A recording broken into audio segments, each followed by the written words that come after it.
بسم اللہ الرحمن الرحیم۔ سورہ انفال آیت نمبر 20۔ یا ایہا الذین آمنوا اطیعوا اللہ ورسولہ ولا تولوا عنہ وانتم تسمعون۔ ترجمہ: اے ایمان والو، اطاعت کرو اللہ کی اور اس کے رسول کی، اور نہ روگردانی کرو اس سے حالانکہ تم سن رہے ہو۔ سورہ انفال آیت نمبر 20 کی تفسیر۔ اطاعت خدا اور اطاعت رسول عقائد اسلامیہ اور شریعت بیضاء کا سنگ بنیاد ہے۔ اس کے بغیر نہ اسلامی عقائد کا پتہ چل سکتا ہے اور نہ شریعت کا۔ وانتم تسمعون کے کلمات کتنے معنی خیز ہیں، یعنی اتنا تغافل کہ قرآنی آیات سننے کے باوجود بھی اطاعت خدا و رسول میں کوتاہی۔ تعجب ہوتا ہے ان لوگوں پر جو تعلیمات قرآنیہ کے علمبردار ہونے کا دعویٰ کرتے ہوئے اطاعت رسول کے منکر ہیں، بلکہ اتباع قرآن کو ترک اطاعت رسول کی دلیل بناتے ہیں۔ وہ اپنی روش پر خود ہی نظر ثانی کریں۔ کیا وہ قرآن سے اس کے نازل کرنے والے کی منشا کے خلاف تو استنباط نہیں کر رہے؟ کیا وہ اتنا بھی غور نہیں کرتے کہ اتباع قرآن تب ہی ہو سکتا ہے جب اس کے ہر حکم کے سامنے سر تسلیم خم کر دیا جائے؟ اور اطاعت رسول کا حکم بھی قرآن ہی کا حکم ہے جو ایک بار نہیں سینکڑوں بار دیا گیا ہے۔ کیا وہ قرآن کے صریح حکم کی نافرمانی کر کے اپنے آپ کو قرآن کا متبع کہہ سکتے ہیں؟ آپ ہی اپنے ذرا طرز عمل کو دیکھیں، ہم اگر عرض کریں گے تو شکایت ہوگی۔ سورہ انفال آیت نمبر 21۔ وَلَا تَكُونُوا كَالَّذِينَ قَالُوا سَمِعْنَا وَهُمْ لَا يَسْمَعُونَ۔ ترجمہ: اور نہ بن جانا ان لوگوں کی طرح جنہوں نے کہا ہم نے سن لیا حالانکہ وہ نہیں سنتے۔ سورہ انفال آیت نمبر 21 کی تفسیر۔ اہل ایمان کو یہود و منافقین کے طریقہ کار کو اپنانے سے روکا جا رہا ہے کہ وہ زبان سے تو کہتے ہیں کہ ہم نے کتاب الہی کو سن لیا، لیکن جب عمل کی باری آتی ہے تو انہیں سانپ سونگھ جاتا ہے۔ جو انہوں نے سنا ہے اگر وہ اس پر عمل پیرا نہیں ہوتے تو گویا انہوں نے کچھ سنا ہی نہیں۔ سننا تو وہ ہے جو انسان کو عمل کرنے پر آمادہ کرے۔ سورہ انفال آیت نمبر 22۔ ان شر الدواب عند اللہ الصم البکم الذین لا يعقلون۔ ترجمہ: بے شک سب جانوروں سے بدتر اللہ کے نزدیک وہ بہرے گونگے انسان ہیں جو کچھ نہیں سمجھتے۔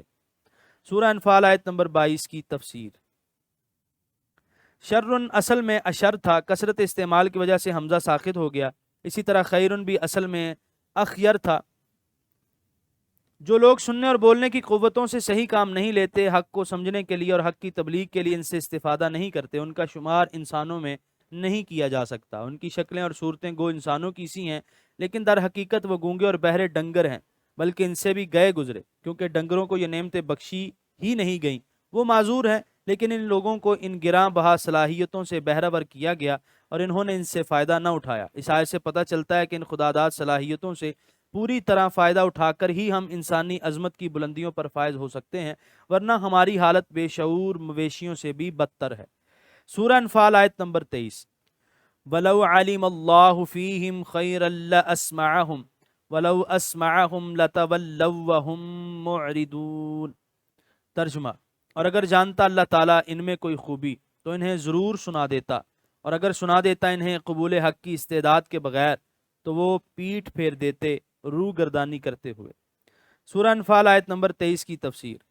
اگر ان میں قبول حق کی استعداد ہوتی تو انہیں کلام الہی کو سمجھنے اور قبول کرنے کی توفیق دی جاتی، لیکن کیونکہ انہوں نے پہم سرکشی اور دانستہ کفر و عناد سے اپنی استعداد کا گلا گھونٹ دیا ہے، اس لیے اب کوئی فائدہ نہیں۔ ایسی صورت میں اگر وہ قرآن کی آیات سن بھی لیں اور سمجھ بھی لیں تب بھی وہ ان کو قبول نہیں کریں گے، بلکہ ازراہ عناد اور تعصب انہیں حق جانتے اور پہچانتے ہوئے ان کا انکار کر دیں گے۔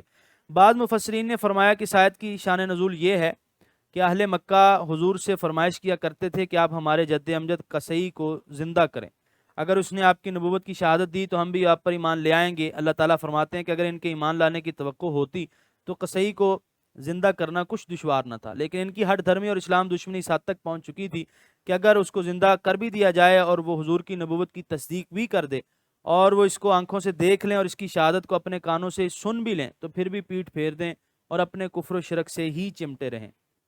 سورہ انفال آیت نمبر 24۔ یا ایہا الذین آمنوا استجیبوا للہ وللرسول اذا دعاکم لما یحییکم واعلموا ان اللہ یحول بین المرء وقلبہ وانہ الیہ تحشرون۔ ترجمہ: اے ایمان والو، لبیک کہو اللہ اور اس کے رسول کی پکار پر جب وہ رسول بلائے تمہیں اس امر کی طرف جو زندہ کرتا ہے تمہیں، اور خوب جان لو کہ اللہ کا حکم حائل ہو جاتا ہے انسان اس کے دل کے ارادوں کے درمیان، بے شک اسی کی طرف تم اٹھائے جاؤ گے۔ سورہ انفال آیت نمبر 24 کے پہلے حصے کی تفسیر۔ اللہ تعالیٰ اور اس کے رسول کی اطاعت کا مقرر حکم دینے کے بعد اس کی حکمت بھی بیان فرما دی کہ اللہ تعالیٰ کا محبوب رسول جس چیز کی طرف تمہیں دعوت دے رہا ہے وہ تمہارے مردہ دلوں کو زندہ کرنے والی اور تمہاری جاں بلب روحوں کو تازگی و نشاط عطا فرمانے والی ہے۔ اذا دعاکم کا فاعل حضور کی ذات ہے، لما میں لام بمانی الہ ہے۔ اللہ تعالیٰ اور اس کی روشن اور سچی کتاب تو ہمیں یہ بتاتی ہے کہ سنت نبوی ہی ہماری زندگی کا سرچشمہ ہے، اسی کی پیروی میں ہماری بقا و دوام کا راز مضمر ہے۔ لیکن ملت کے چند بہی خواہ ہمیں یہ کہہ کر سنت رسول کریم سے برگشتہ کر رہے ہیں کہ اطاعت رسول ہی وہ زنجیر ہے جس نے امت کے ہاتھ پاؤں کو مقید کر رکھا ہے، یہی وہ فیون ہے جس نے اس کے قوائے فکر کو مفلوج کر کے رکھ دیا ہے، اور یہی وہ اغلال و سلاسل ہیں جن کے توڑنے کا ہمیں حکم ملا تھا، لیکن اجمی سازشوں یعنی محدثین کرام کے فریب میں آ کر ان کے ٹوٹے ہوئے حلقوں کو ہم نے مژگان عقیدت سے چن کر پھر اپنے گلے میں ڈال لیا ہے۔ اب خود فیصلہ فرمائیے کہ سنت نبوی کے متعلق اللہ تعالیٰ کا اور قرآن کا فرمان قابل تسلیم ہے یا ان بہی خواہان امت کا جو اپنے عہد کے بدترین اور کامل ترین حاکم پرست ہونے کے باوجود ان مردان احرار کو حکومت وقت کے نمک خوار کہتے ہوئے نہیں شرماتے، جن کے نعرہ حق سے بارہا ظلم و استبداد کے ایوانوں کی بنیادیں لرز اٹھی تھیں۔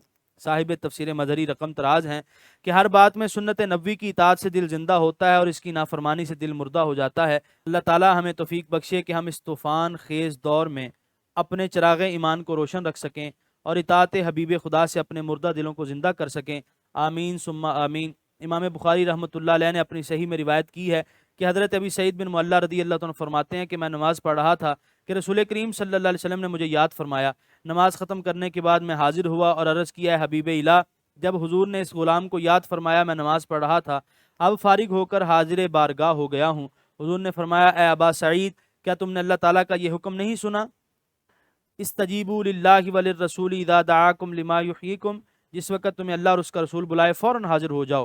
فقہائے کرام نے اس سے یہ مسئلہ مستنبط کیا ہے کہ اگر کوئی نماز پڑھ رہا ہو اور حضور اسے بلائیں تو وہ حاضر خدمت ہو جائے، اس کی نماز نہیں ٹوٹے گی۔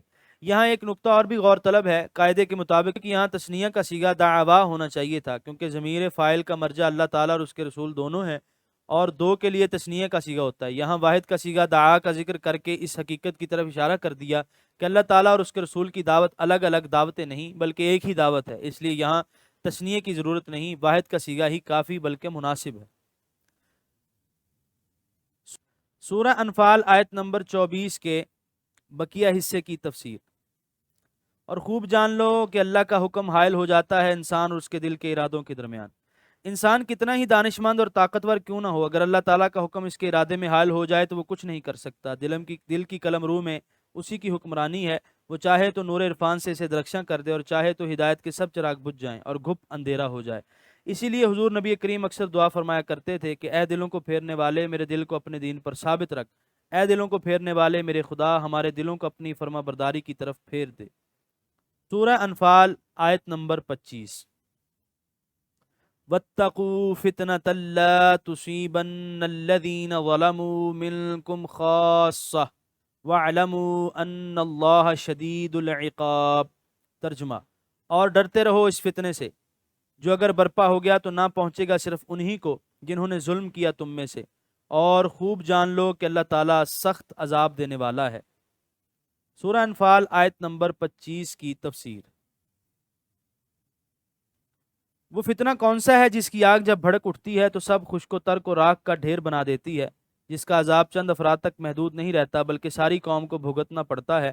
علماء کرام نے اس ضمن میں 3 امور کا ذکر خصوصیت سے کیا ہے۔ نمبر 1، نیکی کا حکم کرنے اور برائی سے منع کرنے سے رک جانا۔ جس قوم میں فسق و فجور کا بازار گرم ہو اور علل اعلان احکام شریعت کی خلاف ورزی کی جاتی ہو، وہاں اہل علم اور ارباب اثر و اقتدار کا خاموشی اختیار کر لینا اور بدکاروں اور نافرمانوں کو ان کی بدعمالیوں سے نہ روکنا ایک ایسا فتنہ ہے جس کا وبال ساری قوم کو اٹھانا پڑتا ہے۔ حضرت عبداللہ بن عمر رضی اللہ تعالیٰ عنہما سے مروی ہے، حضور کریم صلی اللہ علیہ وسلم نے فرمایا لوگو نیکی کا حکم کیا کرو اور برائی سے روکا کرو، ایسا نہ ہو کہ اللہ تعالیٰ ناراض ہو جائے، پھر تم دعائیں مانگو اور وہ قبول ہی نہ فرمائے، تم استغفار کرو اور تمہیں بخشے ہی نہیں۔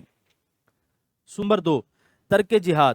جب کوئی قوم جہاد چھوڑ دیتی ہے اور اللہ کی راہ میں جان دینے سے اسے زندگی زیادہ عزیز معلوم ہوتی ہے تو ساری قوم کو ذلت و غلامی کی بیڑیاں پہنا دی جاتی ہیں۔ نمبر 3، میدان جہاد سے فرار۔ علماء کرام نے ان تین امور کو بطور مثال ذکر فرمایا ہے، حصر مقصود نہیں۔ سورہ انفال آیت نمبر 26، وَاذْكُرُوا إِذْ أَنْتُمْ قَلِيلٌ مُسْتَضْعَفُونَ فِي الْأَرْضِ تَخَافُونَ أَنْ يَتَخَطَّفَكُمُ النَّاسُ فَآوَاكُمْ وَأَيَّدَكُمْ بِنَصْرِهِ وَرَزَقَكُمْ مِنَ الطَّيِّبَاتِ لَعَلَّكُمْ تَشْكُرُونَ۔ ترجمہ: اور یاد کرو جب تم تھوڑے تھے، کمزور اور بے بس سمجھے جاتے تھے، ملک میں ہر وقت ڈرتے رہتے تھے کہ کہیں اچک نہ لے جائیں تمہیں لوگ، پھر اللہ نے پناہ دی تمہیں اور طاقت بخشی تمہیں اپنی نصرت سے، اور عطا کی تمہیں پاکیزہ چیزیں تاکہ تم شکر گزار ہو جاؤ۔ سورہ انفال آیت نمبر 26 کی تفسیر۔ ہجرت سے پہلے بے بسی اور بے کسی کی جو حالت تھی وہ مسلمانوں کو یاد دلائی جا رہی ہے تاکہ وہ اللہ تعالیٰ کے انعامات کو یاد رکھتے ہوئے اس کی شکر گزاری میں مصروف رہیں۔ آیت میں ارض سے مراد سرزمین مکہ ہے، مابا جائے پناہ مدینہ طیبہ ہے، تائید سے مراد بدر کی فتح مندی ہے، رزق سے مراد اموال غنیمت ہیں جو پہلی امتوں پر حرام تھے اور ملت اسلامیہ کے لیے حلال کر دیے گئے۔ سورہ انفال آیت نمبر 27، یا ایہا الذین آمنوا لا تخونوا اللہ والرسول وتخونوا اماناتکم وانتم تعلمون۔ ترجمہ: اے ایمان والو، نہ خیانت کرو اللہ اور رسول سے، اور نہ خیانت کرو اپنی امانتوں میں، اس حال میں کہ تم جانتے ہو۔ سورہ انفال آیت نمبر 27 کی تفسیر۔ اللہ تعالیٰ اور اس کے رسول سے خیانت کا مطلب حضرت ابن عباس نے ان الفاظ میں بیان فرمایا ہے، یعنی فرائض کو ترک کر کے اللہ تعالیٰ کے ساتھ خیانت نہ کرو، اور سنت سے سرتابی کر کے اس کے رسول سے خیانت نہ کرو۔ اور قتادہ فرماتے ہیں، خوب سمجھ لو اللہ کا دین امانت ہے، اس کے فرائض کی ادائیگی اور حدود کی پابندی کا تمہیں امین بنایا گیا ہے، بس امانت میں خیانت نہ کرو۔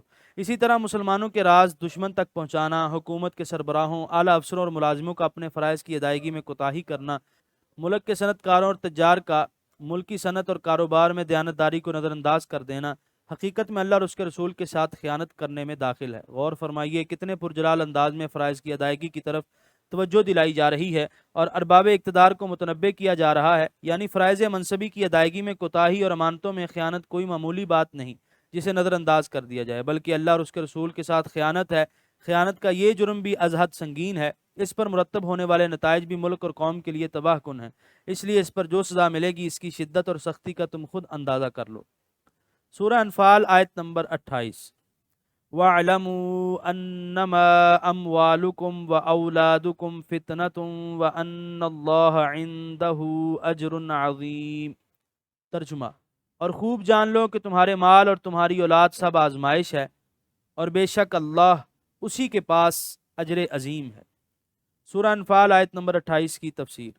مال اور اولاد سے بڑھ کر سخت آزمائش اور کون سی ہے؟ محبت مال و اولاد انسان کو بزدل بھی بنا دیتی ہے اور بخیل بھی۔ حضور کے پاس ایک بچہ لایا گیا، حضور نے اسے بوسہ دیا اور فرمایا یہ اولاد انسان کو بخیل بھی بنا دیتی ہے اور بزدل بھی، اور یہ اللہ کے پھول ہیں۔ اب جو اس طبی محبت کے باوجود احکام الہی کی تعمیل میں کوتاہی نہیں کرتا، یقیناً وہ کامیاب ترین انسان ہے۔ ایک دوسرے لحاظ سے بھی اولاد بڑی آزمائش ہے۔ بچوں کی صحیح تربیت، ان کو صحیح مسلمان اور کامل انسان بنانا، ان کی لوح دل پر اقدار عالیہ کے نقوش ثبت کرنا والدین کے لیے ایک کٹھن آزمائش ہے، اور یہی اللہ تعالیٰ کی اس نعمت کا صحیح شکر ہے۔ جو کم نظر اپنی اولاد کے لیے دولت ہی اکٹھی کرتے رہتے ہیں، انہیں اس لکشمی دیوی کی پرستش کا ڈھنگ سکھانا ہی اپنے حقوق پدری کی تکمیل جانتے ہیں۔ انہوں نے اس نعمت عظمیٰ پر اپنے منعم حقیقی کا ہرگز شکر ادا نہیں کیا، اور نہ وہ اس آزمائش میں کامیاب ہوئے۔ یہاں پر 9ویں پارے کا 17واں رکوع مکمل ہوا۔